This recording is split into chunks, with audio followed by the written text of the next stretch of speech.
Olá, meus amados irmãos, sejam bem-vindos a mais uma videoaula da nossa Escola Bíblica. Nesse trimestre nós estamos estudando sobre a vida de Paulo. A revista é essa aqui, vou mostrar para vocês a capa. Não necessariamente a vida de Paulo, mas as lições que Paulo nos deixou, seu ponto de vista, as doutrinas, tudo aquilo que Paulo abordou e mais enfatizou no seu texto, no texto que foi deixado para a gente na Bíblia. Eu quero lhe convidar nesse momento para fazer uma oração.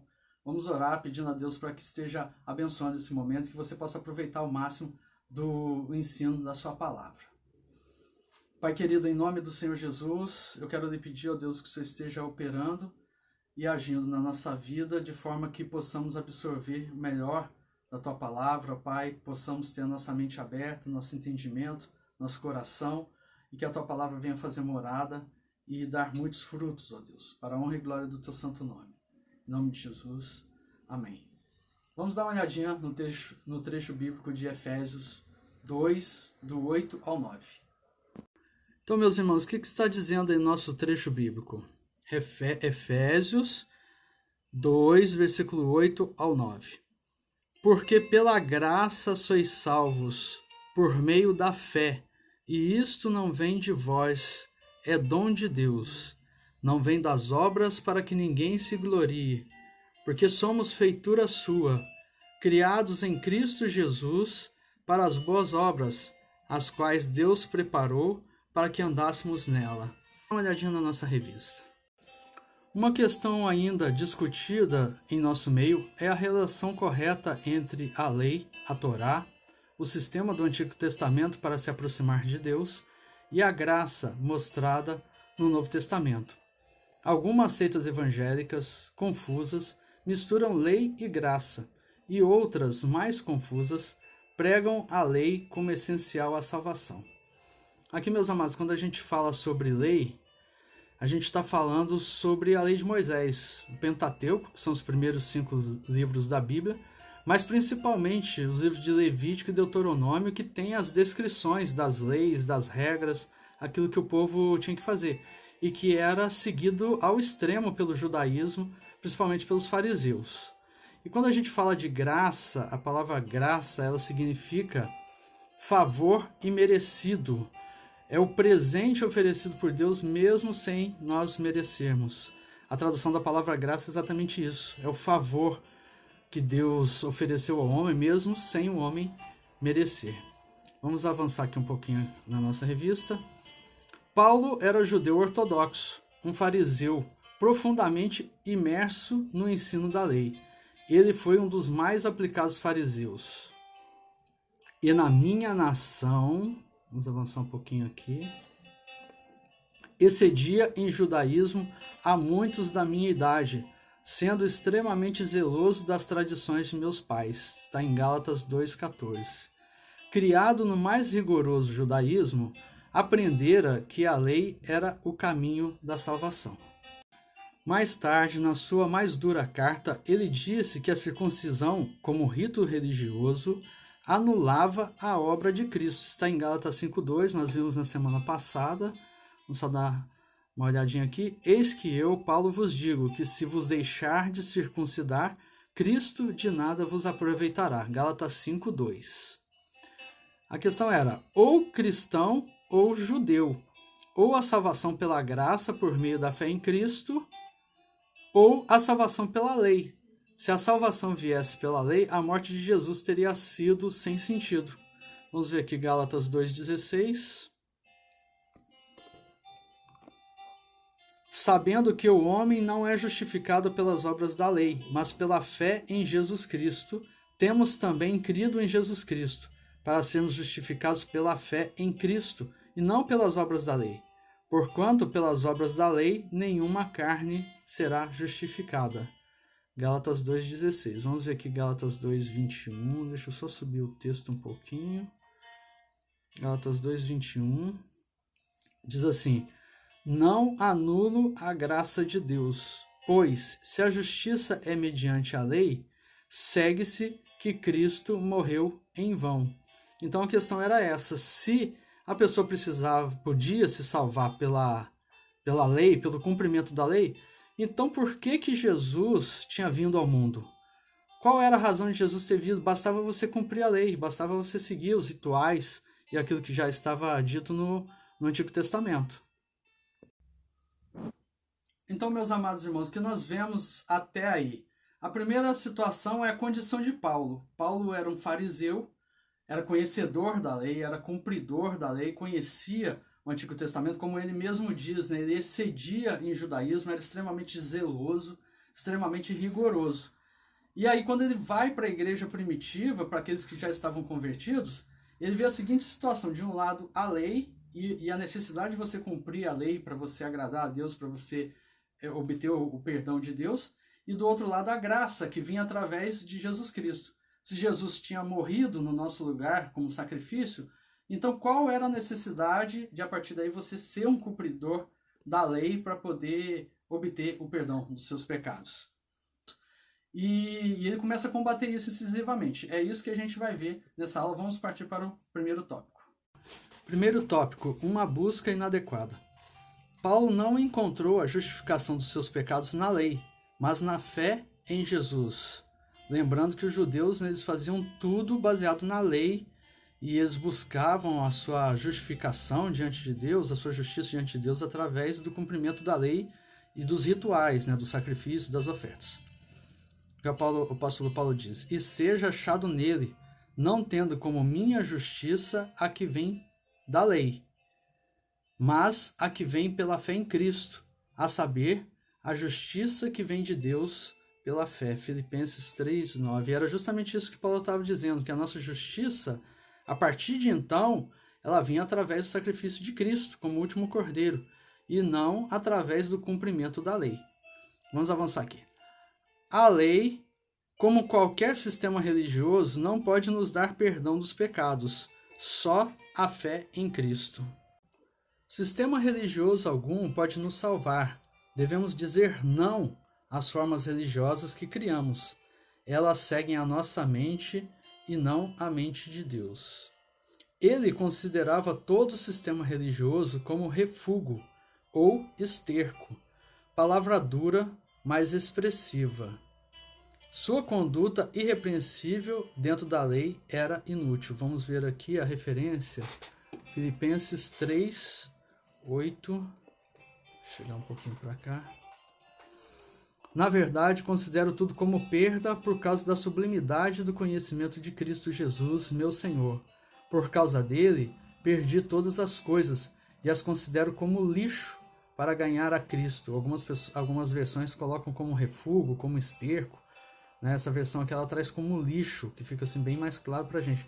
Tudo aquilo que o sistema religioso trazia, tudo aquilo que o sistema religioso proporcionava, a partir de então era considerado lixo, porque Jesus era suficiente para poder nos salvar. E olha aqui o que o apóstolo Paulo nos diz em Filipenses 3:6.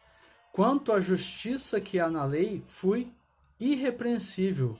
Então Paulo, ele era um cumpridor da lei, rigoroso, zeloso. Tudo que ele fazia, inclusive as perseguições, era para preservação da lei, para preservação do judaísmo. E ele era irrepreensível nesse cumprimento. Então não era que ele não conseguia cumprir a lei, porque a lei era severa. Pelo contrário, ele era irrepreensível. Mas mesmo assim ele via que a lei não era suficiente. A lei dizia: façam isto e viverão. A graça diz: eu fiz para que vocês vivam. Então, o que nós vemos aqui, até aqui, meus irmãos? Paulo, mesmo sendo um fariseu, mesmo sendo zeloso naquilo que ele realizava pela religião, que ele praticava, ele via que o sistema religioso era falho e era incapaz de salvar o homem e de conduzir o homem, dar condição ao homem de agradar a Deus. A palavra religião, ela vem do latim religare, que significa conectar. Tem esse sentido de você se ligar com Deus, de você se conectar a Deus. Mas aí vem dois probleminhas, duas notícias ruins que eu vou dar para você. A primeira é a seguinte: a religião não pode nos salvar, de maneira alguma. E Paulo estava entendendo isso. A religião, ela pode nos mostrar o caminho, nos dar um direcionamento, mas ela não tem o poder de salvar. E o outro probleminha, a outra notícia ruim, a segunda, é que a religião também não é capaz de fazer com que você venha a agradar a Deus, simplesmente pela religiosidade, simplesmente pelo cumprimento de rituais. Não sei se eu consegui ser claro. Tudo que nós fazemos já porque nós já temos a comunhão. E aquilo que acontece publicamente, ela é uma expressão da comunhão que você já deve ter no seu dia a dia, no seu interior, na sua vida pessoal com Deus. Nesses dias atuais que nós estamos passando em isolamento, por exemplo, isso fica muito claro. Nós não podemos nos reunir no templo, nós não podemos estar apegados à denominação, à nossa comunidade cristã, nós podemos não estar ali fisicamente, não podemos nos reunir, mas a nossa comunhão com Deus, a nossa condição de buscar a Deus, de agradar a Deus, ela continua dentro da sua casa, dentro do seu lar, no seu trabalho. E é isso que o apóstolo Paulo estava querendo dizer, querendo mostrar que o ritual, a religião em si, o fato de ser religioso, o fato de cumprir as leis, cumprir as regras, faça isso, não faça aquilo, isso não era suficiente para agradar a Deus. Isso não era suficiente para colocar o homem diante de Deus somente pelo ritual, somente pela religiosidade. E principalmente que a salvação não vinha através do cumprimento dessas regras, ela vinha através do ato que Jesus realizou na cruz. Vamos partir para o segundo tópico. Vamos entender isso melhor aqui nesse trecho no tópico número 2. Cristo é o fim da lei. A religião legalista, seja dos fariseus ou seitas atuais que nos enchem de regras, enfatiza o que a pessoa deve fazer. O evangelho de Jesus, pregado por Paulo, enfatiza que Deus fez para que ninguém se envaideça por ter feito que Deus o aceitasse. A gente viu isso lá em Efésios 2, do 8 ao 9. Deus nos aceita não pelo que fizemos, mas pelo que Ele e Jesus fizeram na cruz. Eu sublinhei de verde aqui, ó, porque a obra foi realizada por Deus e por Jesus na cruz. Né? Está consumada, a obra está realizada. Eles já fizeram o trabalho que a princípio seria do homem. Vamos avançar aqui. Cristo pôs fim ao valor da lei e se tornou a norma para nós. Quem defende a lei tem zelo por Deus, mas sem entendimento. Vamos ver aqui Romanos 10, de 2 a 4. Que diz assim: porque dou testemunho a favor deles de que tem zelo de Deus, porém não com entendimento. Desconhecendo a justiça de Deus e procurando estabelecer sua própria justiça, não se sujeitaram à justiça que vem de Deus, porque o fim da lei é Cristo, para a justiça de todo aquele que crê. Cristo é o fim da lei, diz Paulo. A palavra fim é o grego telos, que significa meta ou término, e isso significa os dois, ou seja, tudo aquilo que havia no Antigo Testamento foi canalizado para Cristo. Cristo encerrava a lei. Vamos ver aqui, ó, a lei era provisória, Gálatas 3, de 19 a 24, eu dei uma resumida aqui, nós vamos ler alguns versículos apenas para ser mais objetivo. Vamos ver aqui. Qual, pois, é a razão da lei?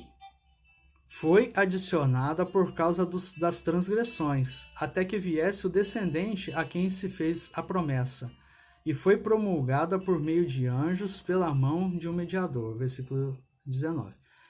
Mas a Escritura encerrou tudo sob o pecado, para que mediante a fé em Jesus Cristo fosse a promessa concedida aos que creem. Versículo 22. De maneira que a lei nos serviu de aio para nos conduzir a Cristo, a fim de que fôssemos justificados por fé. Essa palavra aio aí, ela tem o sentido de condutor, né? É a mesma palavra de onde vem a palavra paidagogos, que significa, que depois deu origem à palavra pedagogia e pedagogo, né? Era o escravo que conduzia a criança até a escola, conduzia pela mão. Então a lei, ela veio para primeiro sinalizar o pecado e depois para nos conduzir a Cristo, O final da lei era Cristo. Tudo que foi escrito na lei, no final, era para chegar a Cristo. O legalismo leva a praticar boas obras para agradar a Deus. Também leva a cumprir regulamentos religiosos com o mesmo propósito. A graça mostra que Deus nos ama e nos dá a salvação em Cristo. É o que eu estava. Então, como que nós vamos aplicar essa situação à nossa vida hoje, ao nosso dia a dia? Deus, quando criou o homem no seu plano original, ele tinha a intenção do ser humano ser criado para as boas obras. Por causa do pecado, o ser humano se afastou, se corrompeu e a maldade foi tomando conta da humanidade. Em Cristo Jesus, nós recuperamos essa percepção das boas obras, da bondade. Isso é também um fruto do Espírito. Tiago diz lá na sua epístola que a fé sem as obras é morta.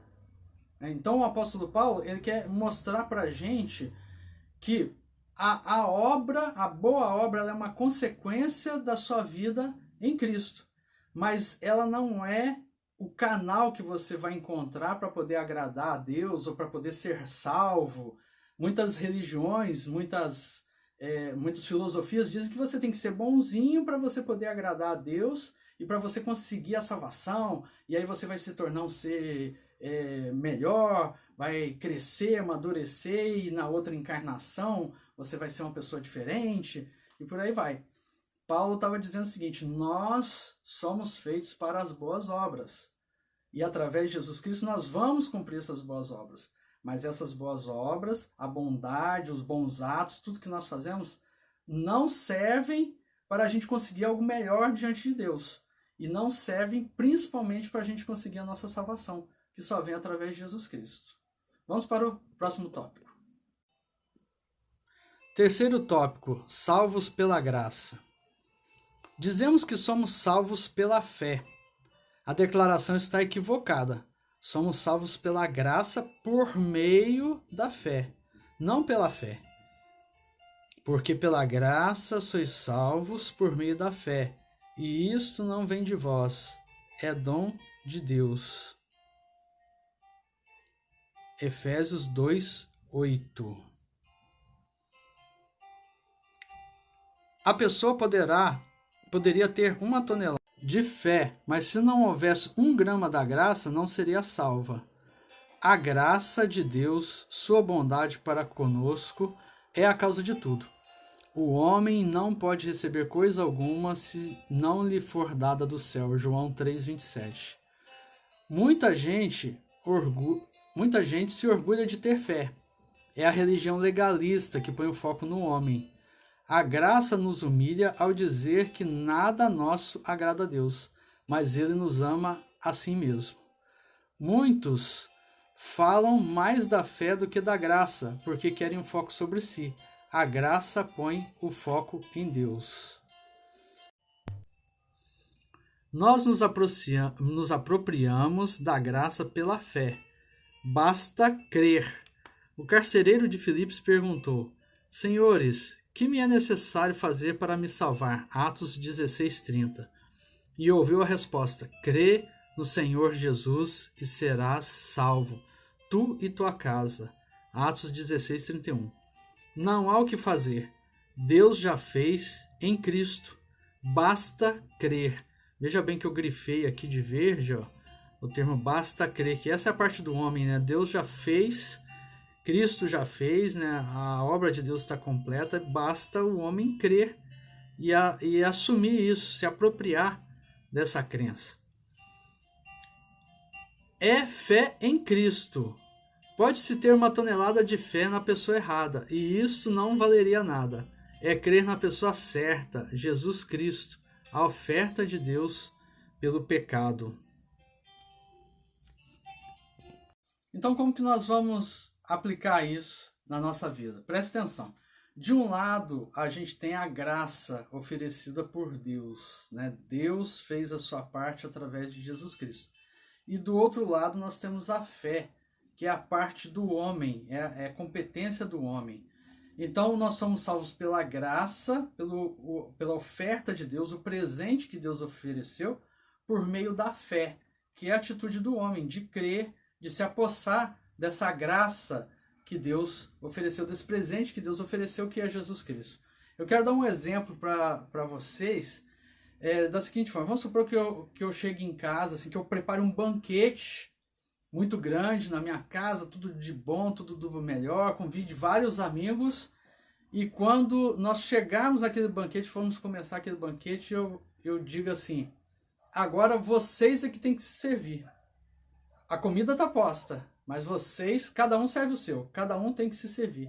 É mais ou menos essa situação em relação à obra realizada por Cristo. A parte de Deus está feita, o banquete está disponível, mas nós é que temos que nos servir. Isso se aplica não só em relação à nossa salvação, mas também em relação à nossa comunhão, à nossa vida com Deus. Se você quer mais desse banquete, você tem que se servir mais, você tem que se apossar, se apropriar mais desse banquete que já está disponível. Você vai crescer espiritualmente, vai amadurecer a partir do momento que você se apropriar mais e você mergulhar mais nisso e quiser mais desse banquete oferecido por Deus. E outra coisa que eu quero destacar é que a nossa fé, ela tem que ser em Jesus. Eu fico muito triste quando eu vejo filosofias, religiões que colocam determinadas coisas no mesmo patamar de Jesus, e às vezes até colocam Jesus um pouquinho de escanteio na situação. Então, assim, nós vemos amuletos, nós vemos crendices, nós vemos teorias, filosofias, doutrinas, em que deuses, líderes, rituais têm o mesmo poder que Jesus teria. Aí dizem assim: não, a nossa fé é em Jesus, mas a gente tem que fazer isso e tem que fazer aquilo também. E é muito triste porque anula o sacrifício de Jesus. É como se Jesus tivesse morrido em vão. Jesus morreu para nada, porque o sacrifício dele não é suficiente. A gente tem que fazer mais coisas e mais coisas e mais coisas para poder ser salvo. Nós podemos ter a certeza de salvação porque quem fez a obra não somos nós. Você pode errar, pode falhar, mas a obra já foi feita por Jesus. Então a nossa salvação é baseada nele, no que ele fez e não no que nós fazemos. Quando nós baseamos naquilo que fazemos, toda hora a gente fica na dúvida: eu pequei, eu errei e tal, estaremos sempre falhando. Mas a nossa confiança de salvação é na obra que Jesus realizou e que nós nos apossamos dela. Por isso que a obra está completa. Amém? Vamos dar uma olhadinha na nossa conclusão para pensar e agir. Para pensar e agir. Primeiro, somos salvos pela graça, não pela lei. Porquanto, pelas obras da lei, nenhum homem será justificado diante dele. Pois o que vem pela lei é o pleno conhecimento do pecado. Romanos 3, 20. 2. Somos salvos pela graça, por meio da fé. Não é a nossa fé que arranca alguma coisa de Deus. É a graça de Deus que nos oferece e nos apossamos pela fé. 3. Nunca nos orgulhemos espiritualmente, pois nada somos e nada merecemos.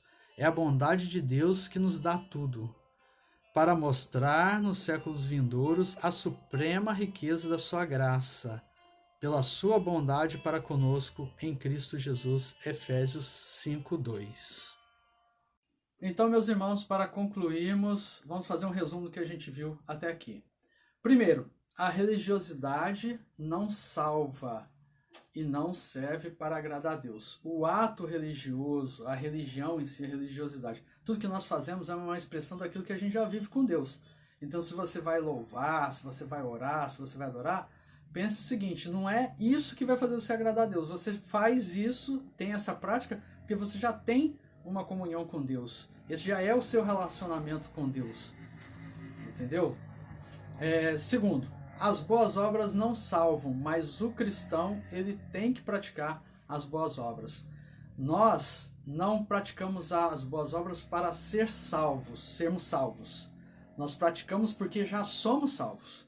E isso deve ser uma prática do cristão, não pode ser negligenciado. O cristão, ele tem que ter também a prática das boas obras, da bondade e de fazer as coisas pelo ser humano, também ajudar o seu próximo, mas não para obter salvação ou agradar a Deus, mas sim porque já é salvo, já tem essa confirmação.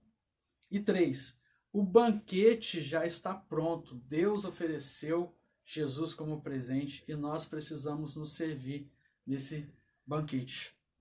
Cabe ao homem, ao ser humano, tomar atitude, né, e ter esse relacionamento com Deus. Cabe ao homem aceitar a Cristo, entender que Cristo salva, crer em Jesus. E para aquele que já tomou essa decisão, cabe também mergulhar, buscar mais e seguir mais, se aprofundar mais na sua comunhão com Deus. Amém?